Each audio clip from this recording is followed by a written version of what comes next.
Sir आज मैं pre paid plan के जो मोबाइल यूजर्स हैं उनकी ओर से दो समस्याएं उठाना चाहता हूं। सर पहली समस्या है कि रिचार्ज खत्म होने के बाद आउटगोइंग के साथ साथ इनकमिंग कॉल का भी बंद होना। सर जब प्रीपेड प्लान एक्सपायर होता है या मोबाइल रिचार्ज की वैलिडिटी खत्म होती है तो आपकी आवाज बंद कर दी जाती है। फोन मेरा, सिम कार्ड मेरा, नंबर मेरा, तो सर रिचार्ज खत्म होने के बाद आउटगोइंग कॉल बंद होना समझ आता है, लेकिन इनकमिंग कॉल बंद होना सरासर मनमानी है। सर हमारा मोबाइल नंबर आज हमारी डिजिटल पहचान बन चुका है।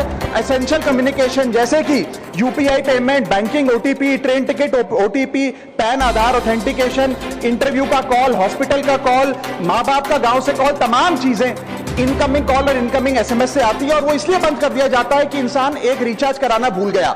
सर इनकमिंग कॉल बंद करना is not stopping of a service, ये हमारे राइट टू कम्युनिकेशन को स्टॉप करने जैसा है। सर जैसे आपका आधार कार्ड इसलिए एक्सपायर नहीं हो जाता कि आपने डिटेल अपडेट नहीं करी, या आपका बैंक का खाता इसलिए बंद नहीं हो जाता कि आपने मंथली डिपॉजिट जमा नहीं किया, या आपका वोटर आईडी इसलिए सस्पेंड नहीं हो जाता कि आप एक चुनाव में वोट डालना भूल गए। ठीक उसी तरह आपका मोबाइल नंबर इसलिए सस्पेंड और डीएक्टिवेट नहीं होना चाहिए कि आप एक रिचार्ज भूल गए। सर मैं सदन में फ्री आउटगोइंग की मांग नहीं कर रहा, फ्री डेटा की मांग नहीं कर रहा, लेकिन इनकमिंग कॉल फैसिलिटी की गारंटी होनी चाहिए। मेरी 3 स्पेसिफिक मांग है। पहली, प्रीपेड मोबाइल कनेक्शन में इनकमिंग कॉल और इनकमिंग एसएमएस कम से कम 1 साल तक कंटिन्यू रहे, चलता रहे from the date of the last recharge, ताकि एसेंशियल कम्युनिकेशन चलती रहे। दूसरी, deactivation of the mobile number after 3 years. ऐसा ना हो कि आपका मोबाइल नंबर किसी को आपका मोबाइल नंबर बंद करके किसी और को अलॉट कर दिया जाए। कम से कम 3 साल का ग्रेस पीरियड देना चाहिए from the date of the last recharge. And third demand, mobile operator should introduce a low cost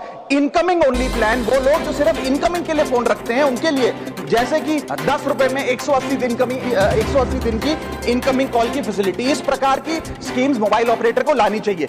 दूसरी समस्या जो प्रीपेड कस्टमर्स फेस करते हैं वो है टेलीकॉम ऑपरेटर का 28 दिन का मंथली रिचार्ज। साल में सर महीने 12 होते हैं, लेकिन 28 दिन की रिचार्ज के माध्यम से 13 टाइम्स रिचार्ज कराना पड़ता है। कैसे सर? 28 दिन into 13 times is equal to 364 days. ये एक बड़ी क्लेवर स्ट्रैटेजी है जिसके चलते आपको फीलिंग 30 दिन की देते हैं, लेकिन आपसे डीलिंग 28 दिन की करते हैं। सर दुनिया में हर जगह बिलिंग साइकिल कैलेंडर मंथ के हिसाब से होती है, 30 या 31 दिन। आपको मंथली सैलरी, लैंडलॉर्ड का रेंट, बैंक की ईएमआई, बिजली पानी गैस का बिल, तमाम चीजें 30 या 31 दिन के महीने के हिसाब से होती हैं। लेकिन ये मोबाइल ऑपरेटर, टेलीकॉम ऑपरेटर 28 दिन के महीने के हिसाब से आपको रिचार्ज प्लान बेचते हैं, ताकि साल में एक अतिरिक्त रिचार्ज आपको मिल